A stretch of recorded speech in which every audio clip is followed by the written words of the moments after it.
I never thought I'd be the kind of person to barge into someone's life uninvited. And yet, here I was, standing in the shadow of his doorway, hands trembling, heart hammering like it wanted to escape my chest. He didn't expect me to pull the curtain back. Nobody ever expects to be caught mid whatever that was. And maybe that's why it sticks in my memory, burned there like a photograph you can't quite put down. It was a Wednesday, the kind of Wednesday that feels ordinary until it isn't, the kind where the world hums along, unsuspecting, and then suddenly, your life tilts on its axis. I had wandered into that tiny apartment in Brooklyn on a whim, pretending I needed a cup of sugar, a glass of water, anything that would get me past the threshold. He answered the door, bleary-eyed, wearing that grin, like he knew all the secrets of the world, or maybe just one, the one that made him think he was untouchable. At first, I tried to convince myself it wasn't curiosity. I told myself I just cared.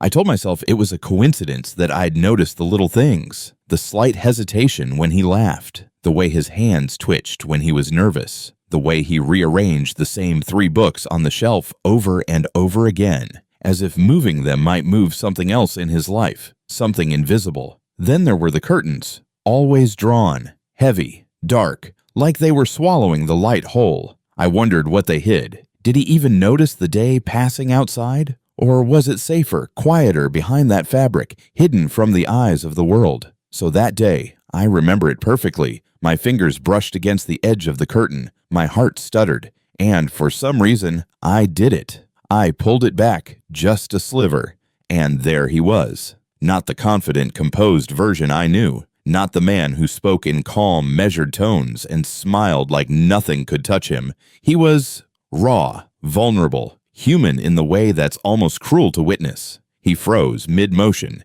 His eyes widened slightly, caught between shock and something else I couldn't name. That moment stretched and thickened, and I could hear my own heartbeat in the silence, pounding in my ears. He didn't expect me to see that. Nobody ever does, right? And then slowly a laugh. Not polite, not embarrassed, but deep, ragged, messy, real. "Caught me," he said, shrugging as if that explained everything. But it didn't explain anything. Nothing. And yet somehow it explained everything I needed to know. I should have looked away. I should have retreated into the safety of ignorance. But I didn't. Instead, I stepped closer, letting my eyes trace the lines of tension in his shoulders, the slump of exhaustion that no one else would notice, the way his fingers flexed and unflexed, as if trying to work out some problem only he could feel. There was a long silence after that. Not uncomfortable exactly, not tense, but suspended, like the room itself had paused to watch us, to see if we'd crumble or stand. And in that silence, I realized something about people. We all hide things. Not just from others, but from ourselves. The mistakes, the fears, the little private dances we do in the dark when no one is watching. And sometimes we long more than anything to be seen, to be caught. I could see him wrestling with the truth of that in his eyes. His chest rose and fell, slow and uneven. And then, almost reluctantly, he leaned back against the wall, letting himself slump, letting himself be human. For a moment, I felt like I was intruding on a sacred ritual. But it wasn't wrong. It felt necessary. And then I spoke. Or maybe I didn't. Maybe the words were inside me, and I let them float around the room, silent, heavy. "You don't have to hide," I said, almost a whisper, almost afraid that speaking would shatter the fragile world we'd stumbled into. He looked at me then, really looked. Not the way people look when they're being polite, not the way people look when they're performing normalcy, but the way someone looks when they realize they're not alone.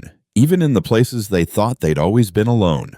"I know," he said, and his voice trembled just enough to make it human. I wanted to stay there forever, to watch the cracks and the edges that no one else ever saw. But I also knew that life wouldn't allow it. Eventually the world would come back with its noise and obligations, and we'd have to fit ourselves into it, neat and clean, pretending the moment hadn't happened. I let the curtain fall back into place, slowly, carefully.